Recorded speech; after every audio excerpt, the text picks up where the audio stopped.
Good morning all, and welcome to today's Standards Committee. It is Friday 19th of January. I make it 10 o'clock.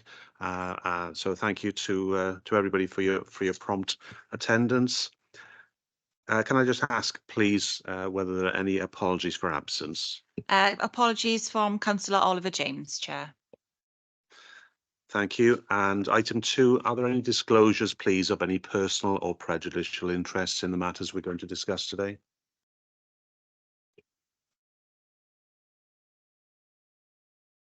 None indicated, thank you. Item 3 is the minutes of the previous meeting. I think the one we've got before us is the meeting of the Standards Committee on Friday 13th of October. I will go through page by page for accuracy. If I may, please indicate if there are any issues. So page 1, page 2, page 3, 4, 5, and page 6. No indications, so can I ask, please, for a show of hands to confirm that those are accurate minutes of the meeting held on that date? Can I ask for a show of hands, please? Thank you. Item 4 is agenda item 4 is the Standards Committee Annual Report.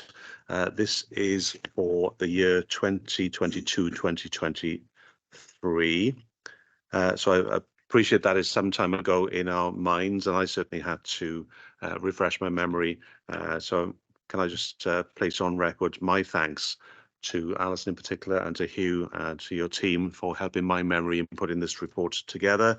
Hopefully members have had a chance to read it before today. It is important, I think, that it's an accurate reflection. I think there's a legal and statutory duty on us to report, to provide a report. So it is important that the report is accurate and a fair reflection of the activity of the Standards Committee during this particular year. And I will be asked to present this to Council, I think, in a couple of months' time. So let me ask the general question first, and then if there are no specifics, we will go through page by page very quickly. Does anybody have any observations, any questions on the report in total, please? And I say I will go down page by page just to confirm accuracy. But is there anybody who wants to say anything before we do that?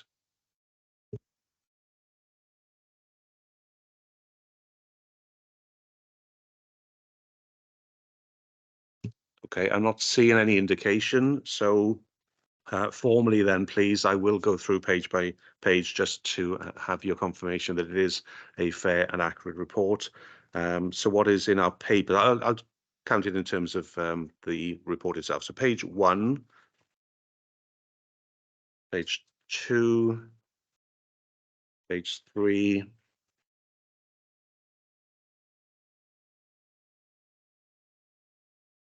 page 4, which, if I'm counting correctly, should be the chair's forward. Page 5, which is the role of Standards Committee. Page 6, which goes on to the committee's work in 2022-2023. Page 7, 8, 9, 10, which is heading up the terms of office. 11, we're now into some very attractive photos. 12, 13, 14, 15, and 16 should be the back cover. Can I again ask for a show of hands, please, to confirm accuracy of that report for that year? Perfect, thank you. Okay, item 5 is the Public Serviceman's Ombudsman's report for Wales. Quite a lengthy report. There is a covering note. Hugh, I don't know whether you want to say anything before we get into the detail of this, please. Nothing much to add to it, really. It's a statement of fact. The Public Services Ombudsman Wales issues an annual report, and its accounts, and just sets out what it's like we just did in our annual report. It sets out what it's done over that year relating to code of conduct and community and town council behaviour throughout Wales and specifically in Swansea. I got nothing to add to the report, but I'll try and answer any questions you may have. Okay, thank you, Hugh. I say quite a lengthy report. I won't ask detailed questions on page 121 and what you thought of it, but I say members will have had a chance to read through it. You know, the Ombudsman for Wales obviously does an important role, and I'd like to say that we have a close relationship with her office. The other thing to say is that for the last year or so, there is a new forum which I attend on your behalf, which is a forum of the Standards Committee chairs in Wales, and the Ombudsman, Ms Morris, attends that. So it is a good relationship. So if there is anything specific either today or outside this meeting that you'd like me to raise during that format, during that forum, I'm more than happy to take that. So again, I'm obviously not going to walk through the report in total. It is there for information, but if there are any observations or questions, or indeed anything you want me to raise with the Ombudsman when I have the opportunity, then please indicate now.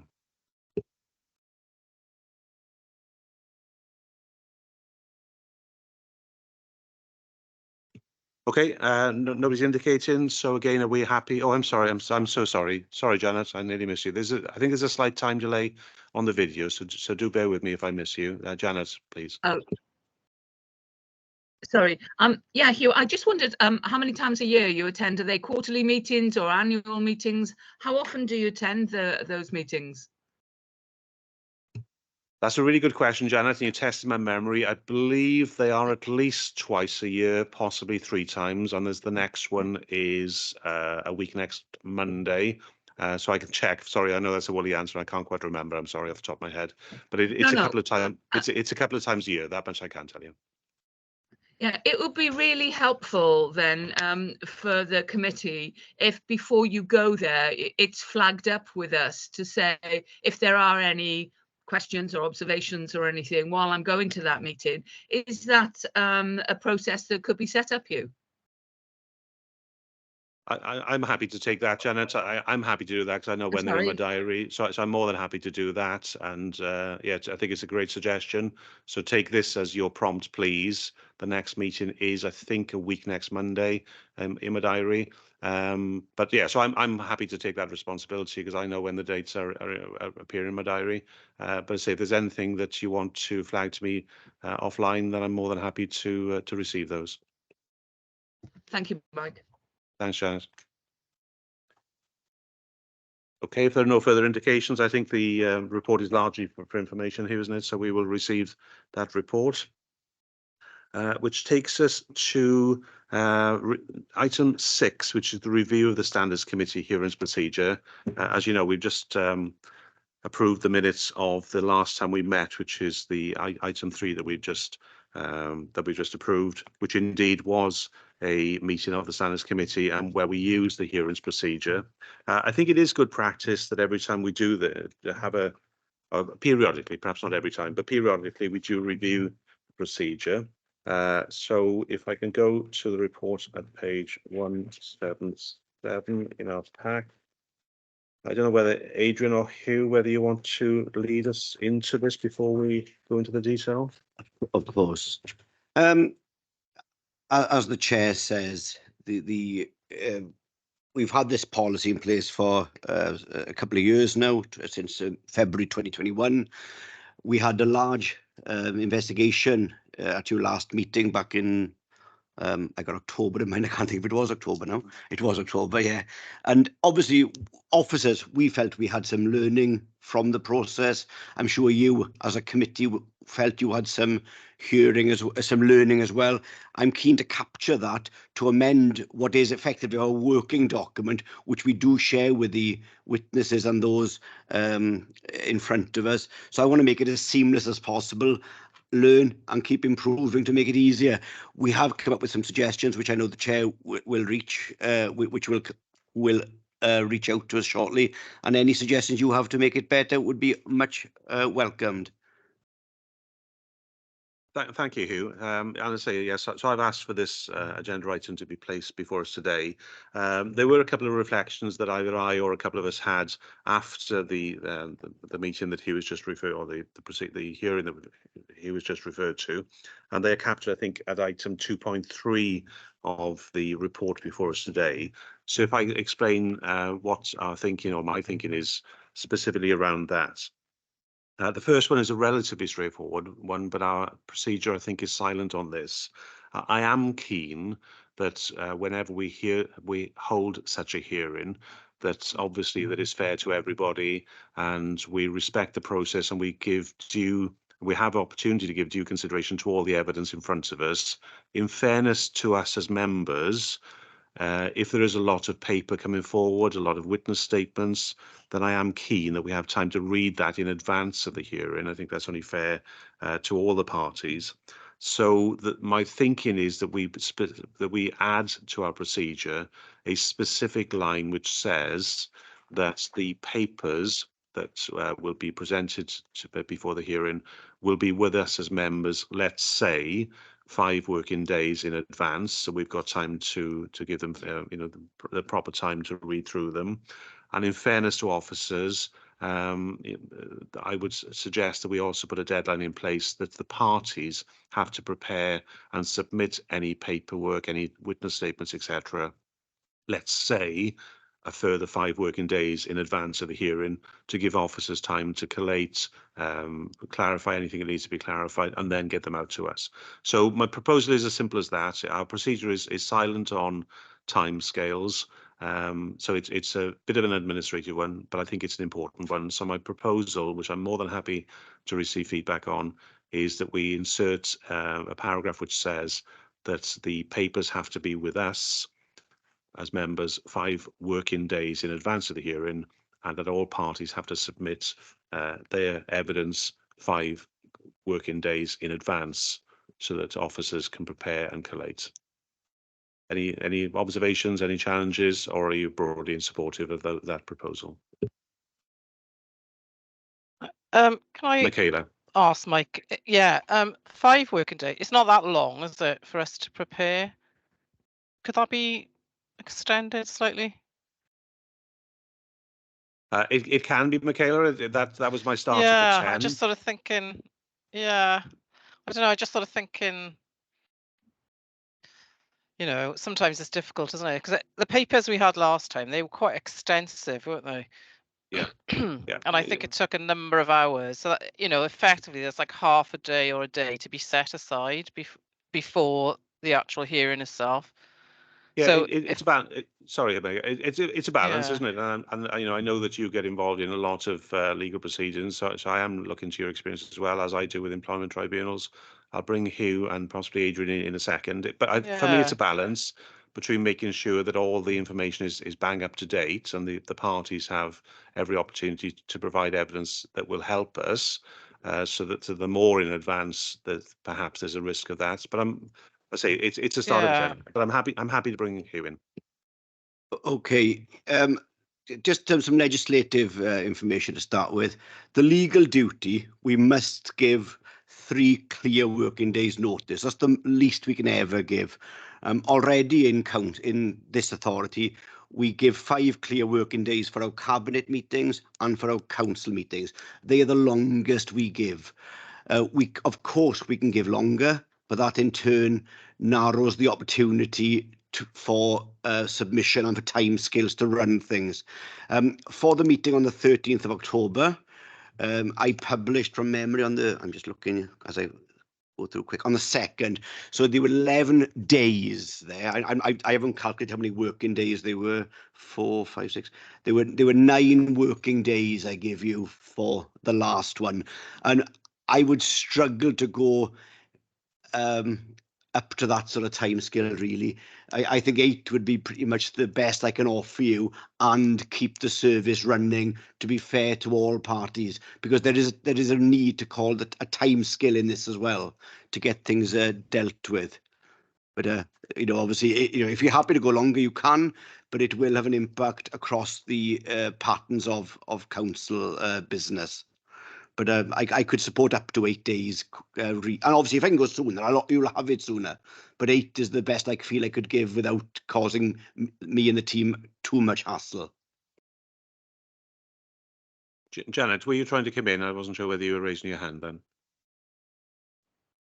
Yes, I was. I mean, my question was, is the 5 days enough for Hugh's team, rather than for us as well? So looking at the 2 sets of 5 days, my question was, is that enough for Hugh?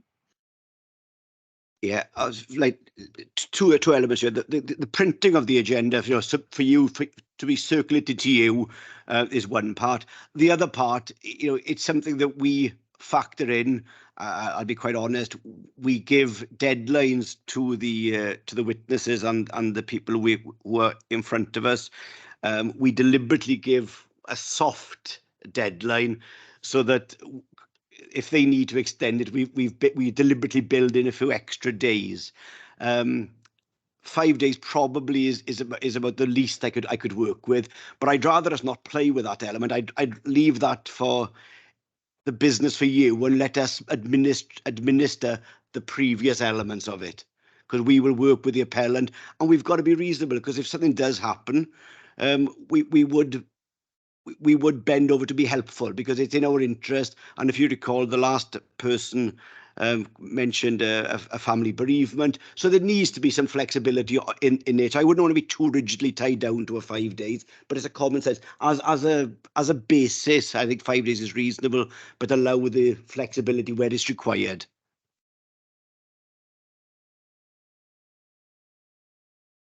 Okay, any other observations and comments on this?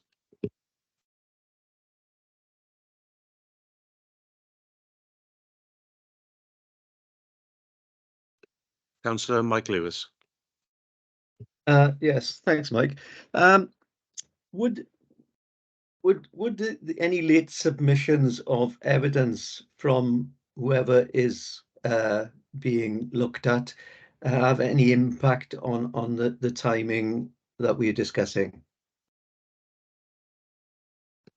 Yeah, I think I know what my answer would be, but I'm going to look to my left to my legal colleague for a steer on that, please.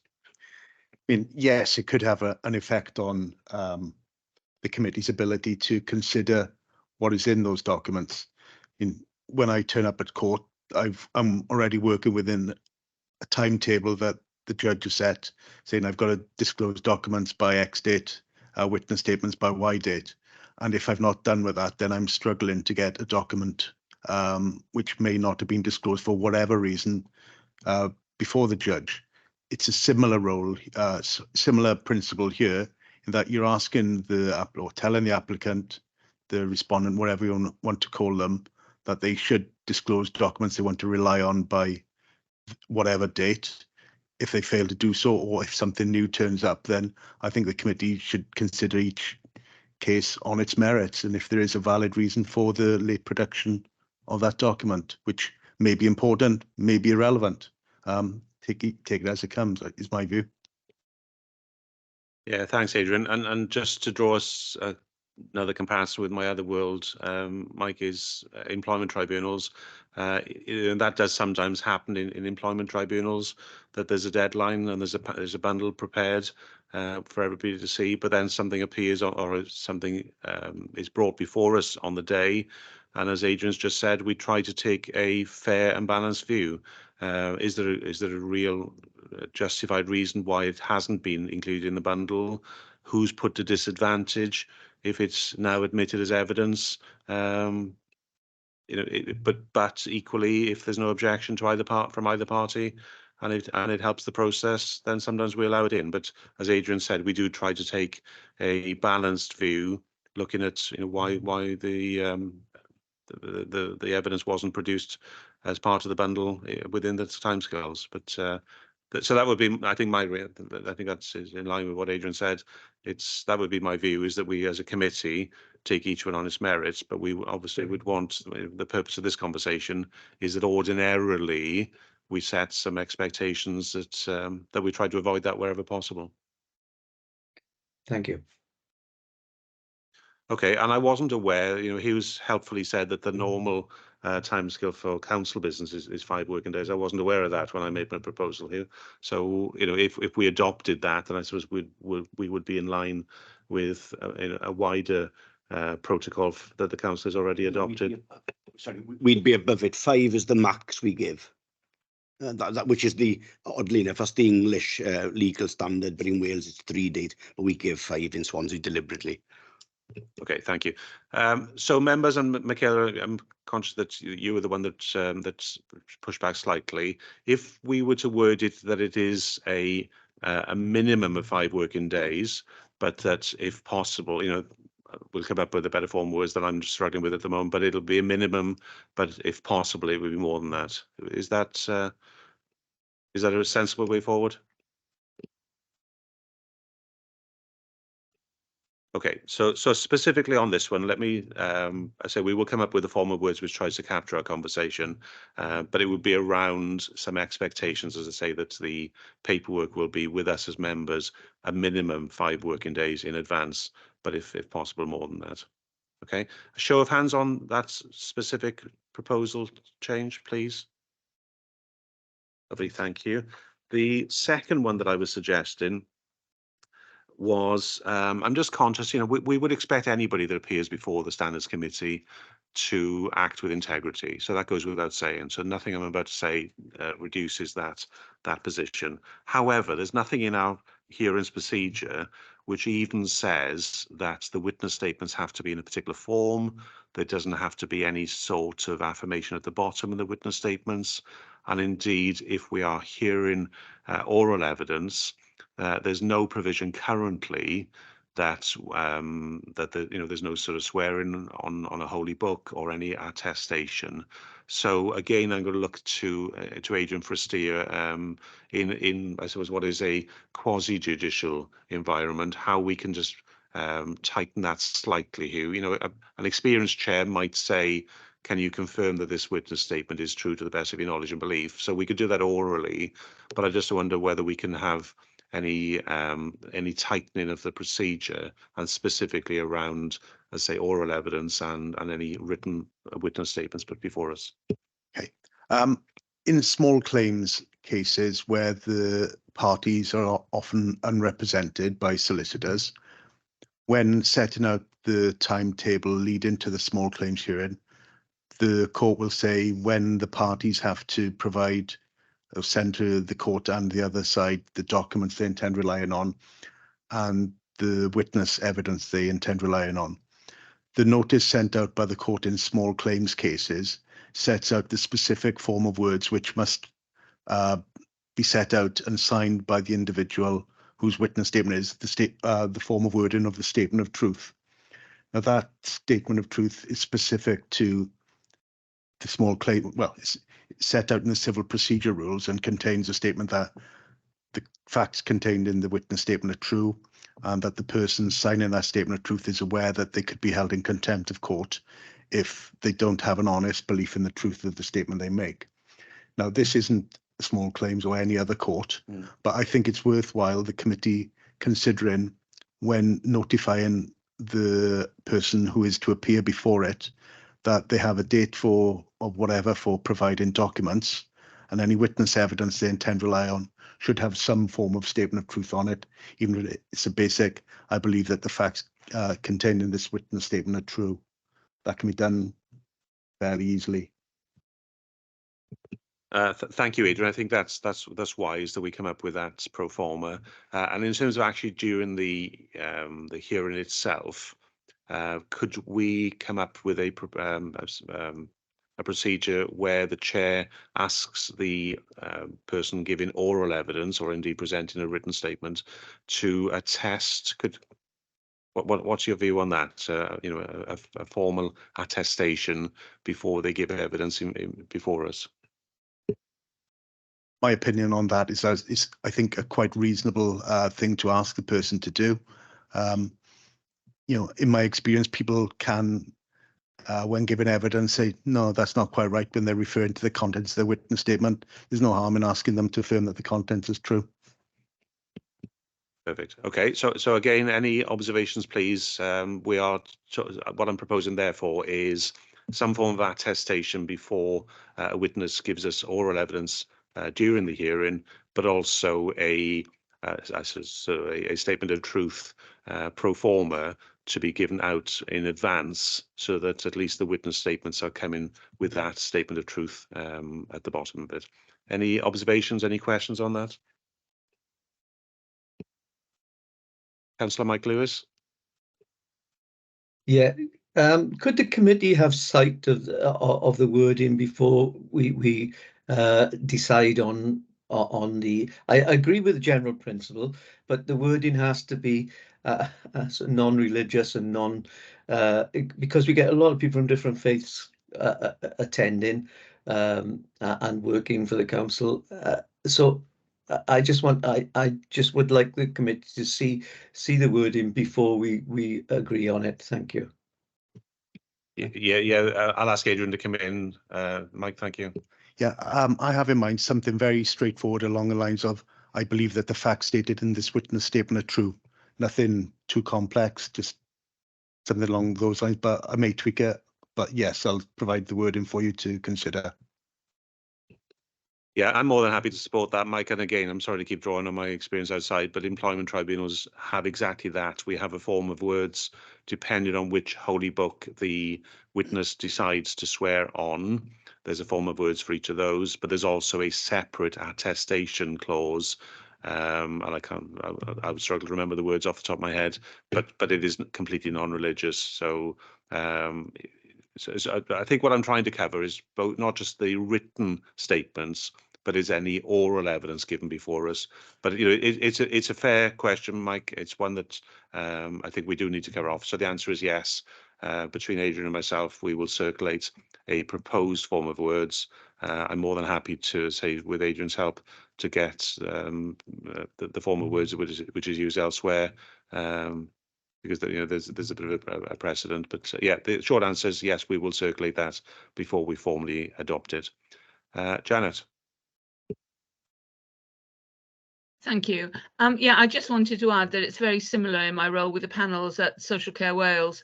If people are given evidence, they're actually asked, and it's quite formal, that they're asked to affirm and that the evidence they shall give will be the truth, the whole truth, and nothing but the truth.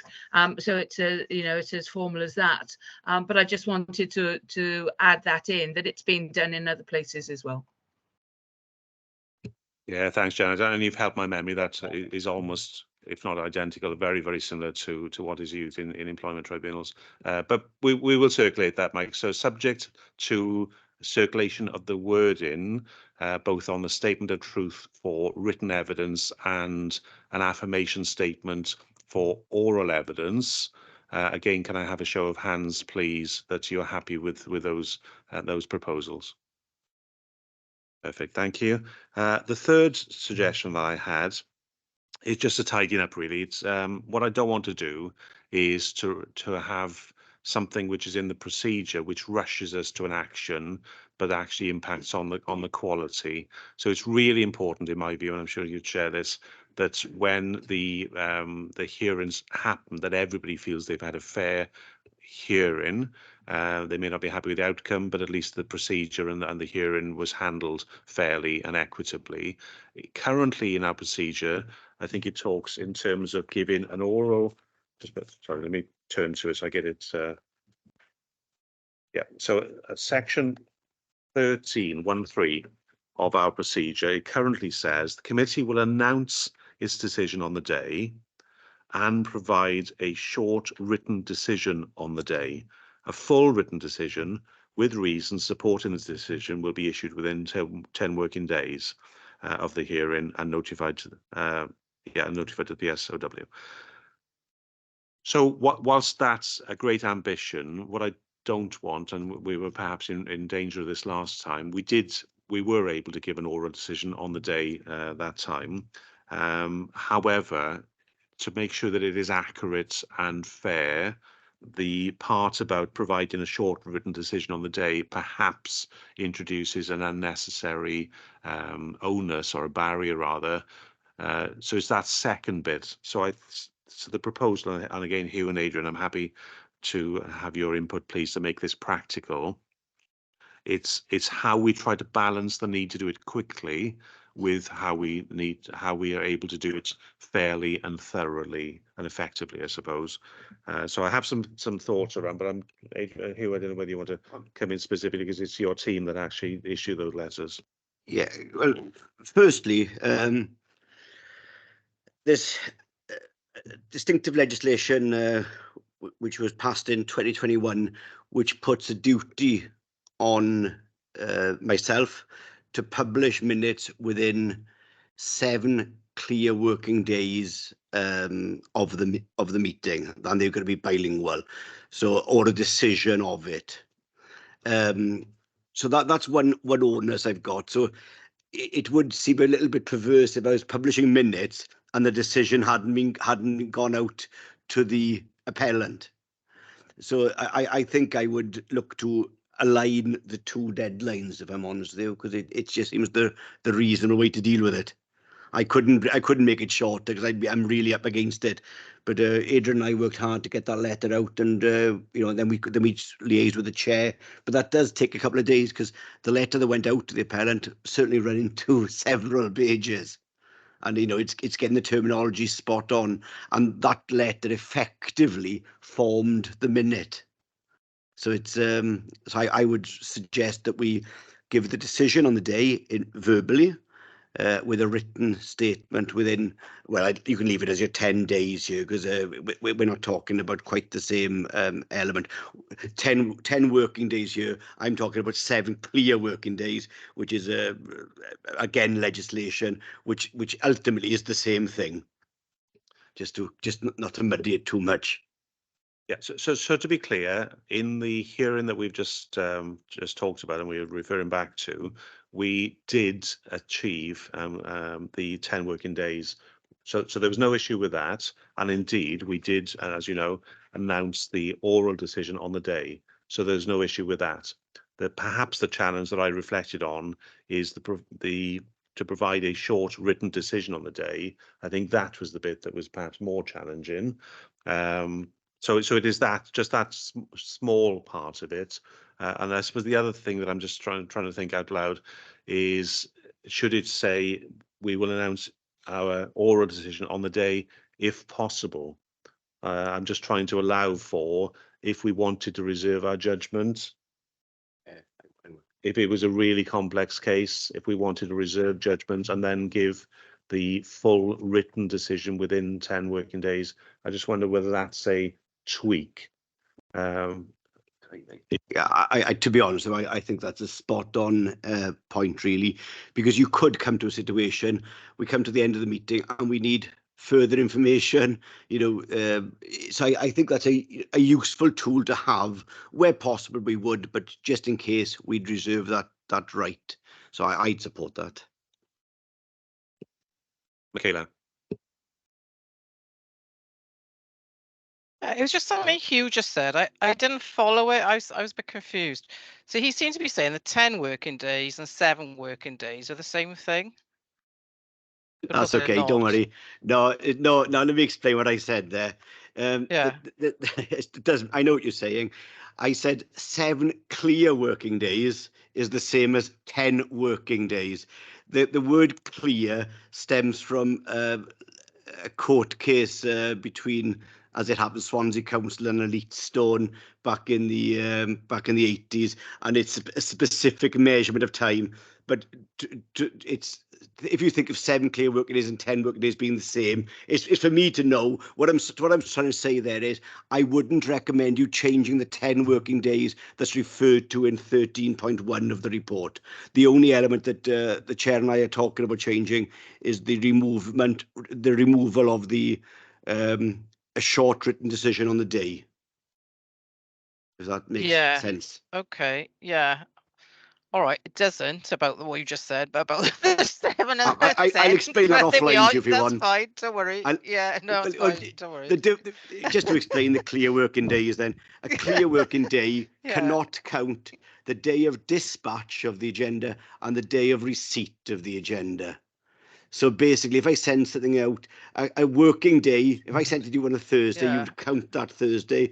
But on agenda purposes, I can't come for Thursday because it's a dispatch day. Right, I've got you. Yeah, And I that's understand. the Yeah. subtle difference. But I didn't want to bore people with that. Sorry. No, okay, there we are. Yeah. All right. So we when I come to the proposal, Michaela, it will still say 10 working days. I got Councillor Mike Lewis, and then I think I've got Mark after Mike. Yeah, thank you, Chair. Yeah, I would support the removal of the short written appraisal of our decision, as I know we were struggling last time to put it concisely into a wording that was acceptable to all parties. So I would go along with that decision. It has my full support. Thank you. Thanks, Mike. Mark? Yeah, thanks, Mike. About giving an oral decision at the end of our deliberations, okay? Just so I've got it clear in my head, are you saying, Mike, that there could be a situation where we aren't able to tell the individual what our decision is? I'm just trying to think then, what, you know, outside of our specific policy and procedure here, are there rules and regulations that we have to comply with, you know, outside of this, so that I mean, what's going through my head is that if we aren't able to give that individual just you know, an oral decision there and then, okay, you've been suspended, or you haven't been suspended, or for a certain length of time,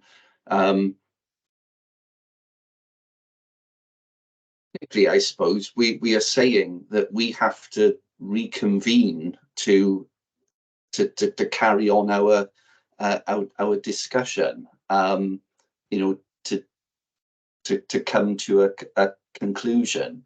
I fully appreciate about putting it all together in writing, that can take time, but surely we can give an oral decision there and then. I hope you understand where I'm coming from. Thanks. Yeah, thanks, Mark. And perhaps I've muddied the waters. So let me try and explain what was going through my head. I would want, as long as I'm chair of this, I would want always to give an oral decision on the day. I think that's helpful. Parties walk away knowing where they are and what the outcome was. Okay. So nothing that I've just said changes that. I suppose the only question I'm raising, and it's a question which I'm more than happy to say, no, we don't want to go there, is do we want to give ourselves the flexibility within our procedure, as we're looking at the procedure today, that in very unusual circumstances, and we won't put those words in, but this is where my mind is, if there was a scenario where, for whatever reason, our deliberations went on for many hours, loads of evidence, loads of things to talk about, do we want to give ourselves the flexibility that we are at least allowed to reserve judgment, and not to reconvene? I'm not suggesting that. I'm not suggesting that we postpone or we come back, although that, you know, I suppose that could happen. But that wasn't what was going through my mind. But that we, if in very unusual circumstances we weren't able to give an oral decision that day, do we want to build that flexibility in, but that they would still receive the letter within 10 working days? If we're saying, you know, do you know what, we can never see that happening. It's not like a high court where they go off and look at, you know, review the law for 14 days and then make a decision. If we don't want to give ourselves that flexibility, that's fine. But I suppose I'm raising the question really, and again, I look to my more experienced legal colleague to my left as to, is that something that we even have to consider, Adrian, or is it a worry too far? From my perspective, I think that giving yourself the flexibility to be able to, in appropriate cases, have a think about it before you make a decision can't be a bad thing. It just gives you flexibility as and when you might need it. You don't have to do it on every occasion. Just there may be times when you would like to have a think about it. And yeah, I think this gives you some flexibility to do so. Mark, he was just helpfully told me that in some of the other council's other committees, so for example, licensing, it is a procedure that they sometimes adopt. And just thinking it through, I suppose it might be that we say, do you know what? There's so much here.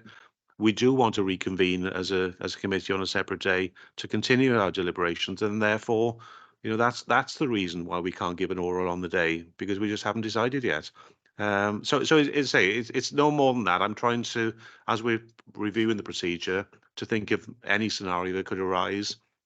So I suppose I'm just proposing we give ourselves the flexibility, but in the vast majority of cases, we would hope that we wouldn't need it. Does that make sense, Mark? Yeah, I see where you're coming from now, and thanks you for talking about that. There is provision in other procedures that the council do, that we are not going off piste, so to speak. As long as we're doing our damnedest to make sure that it's all done there and then on the day, then that's fine. I accept what you're saying about it gives you a little bit more flexibility. So that's fine. Thanks. Thanks, Mark. Okay, nobody else indicating, and therefore I'm going to come up. I'm going to suggest trying to pull that conversation together. A firm proposal then that we would change the I think it's section 13 we said, wasn't it, of our procedure, and it will therefore lose the reference to providing a short written decision on the day. And the paragraph, or the little bit just before that, will say the committee will announce its decision on the day where possible. Yeah. So that the committee will announce its decision on the day, full stop. A full written decision with reasons supporting the decision will be issued within 10 working days of the end of the hearing, etc., etc. So that is the proposal. Again, can I have, please, just an indication that you are all in support of that? Perfect, thank you. Okay, so those are the three that between myself, Adrian, and Hugh we'd come up with. Thank you for your support with that. Are there any other reflections on the last time we used the hearing in October, or any other proposals that you want us to consider? I'm not quite sure who was quickest on the button, so I'll go with Michaela and then Janet, please. Hi, yeah, I was just wondering about representation. There's like a reference to representation, but I didn't know, I couldn't see anything more specific. I didn't know whether there were any constraints on representation. Really good question, Michaela. Again, I should look to my legal advice.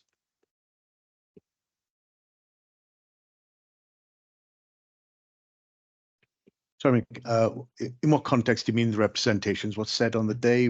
Who's representing them? Oh no, sorry, legal. I meant legal. Yeah, I meant legal representation. So, in some forums, there's an issue, isn't there, about who can represent and who can, whether you can have a legally qualified person or like a colleague or a trade union rep or what, this sort of business.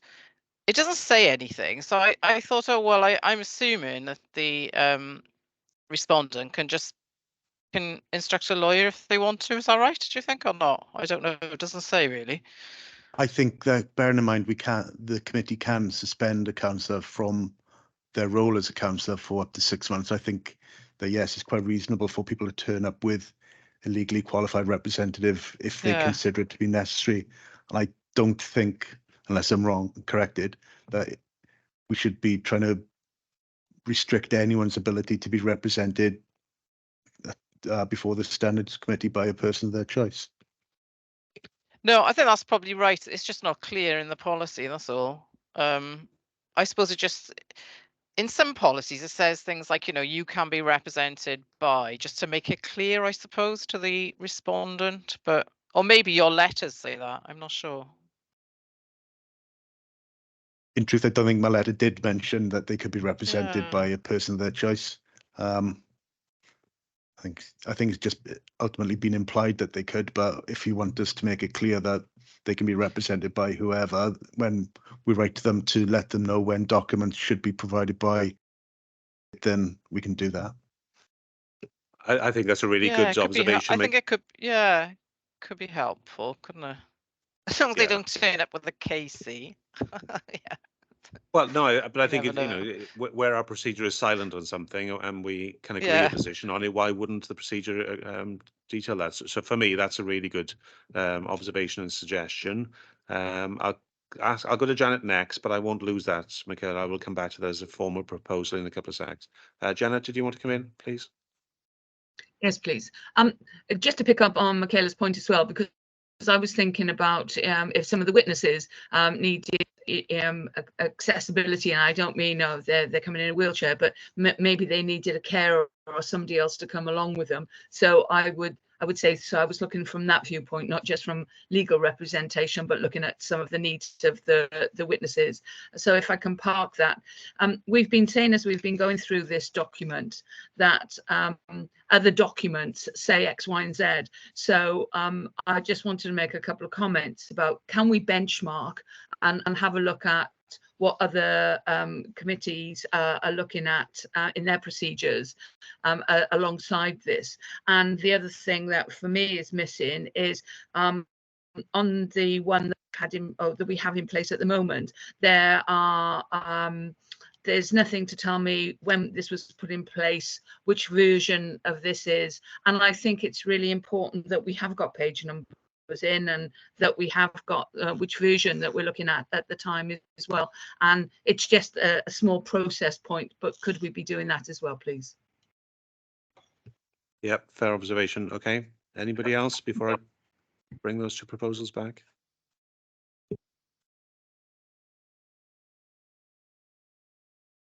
Okay, thank you. Michaela, I'll start with yours. So the proposal is that we ask the Legal and Monitoring Officers team to put in a specific statement around representation. And I think the view of the committee is that there's no issue with them being represented. So we will ask Adrian and your team, please, to come up with a paragraph which states that clearly.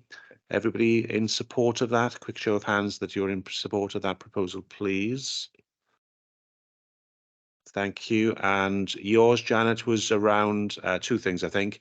For the next review, which let's make this practical, before the next review, that we ask, I don't know whether it would be Hugh's team or Adrian's team, just to contact a couple of our colleague local authority areas to have a look at their hearing procedure to see if there's any best practice we can pick up from that. With your agreement, Janet, I won't delay what we're doing today for that, but that's, you know, that we will ask that does happen so we can build any further best practice into our procedure going forward. But I think your comment around the version control and the date of the latest version is a fair one. I think that's a relatively easy step. So again, I will ask for a show of hands, but that seems like a eminently sensible suggestion. So everybody happy? Perfect, thank you. Any other suggestions or observations before we move on, please? Okay, Janet, your hand is still raised, but I'm going to take that as a legacy hand if that's okay. Marvelous, thank you. I know that took a little longer than I was hoping, but so it is good that we review these procedures occasionally, and I'm grateful to members for their support, and indeed to Hugh and to Adrian. Item 7 is the breach of conduct, the complaints made to the PSOW. I think this is probably for information. Hugh, or do you want to? Yes, nothing to add to it really. It's self-evident. It is for information. Again, statement of fact outlining the Ombudsman investigations within Swansea Council and within the community town councils within the area. You can see all bar one are not being investigated, and the one that potentially is being investigated further, you're aware of already. I have nothing to add to that. It's just a statement of fact, and of course we can't go into the detail because it's in closed session until such time as we can discuss it. So they may end up back before you. Who knows? Thank you, Hugh. Okay, so that's for information. So we will receive that, and then finally, item 8, which is the work plan for the rest of this financial year, which takes us up to the 22nd of March. There are, I suppose, the wider question is our work plan going forward. So whilst we have this, and this is already signed off, so I think we would say that we are happy with this. I suppose the challenge becomes our work plan for 24-25. You'll see at the bottom there are some potential areas that we've talked about in the past. I don't intend to spend a lot of time in terms of this today. However, what I would invite members help with, please, is as we think about our work plan for the next financial year, if you've got any suggestions going forwards, I'm more than happy to receive those either now or indeed offline between now and our next meeting in March. So I say it's an open invitation if you've got anything that springs to mind, but please don't be restricted by that.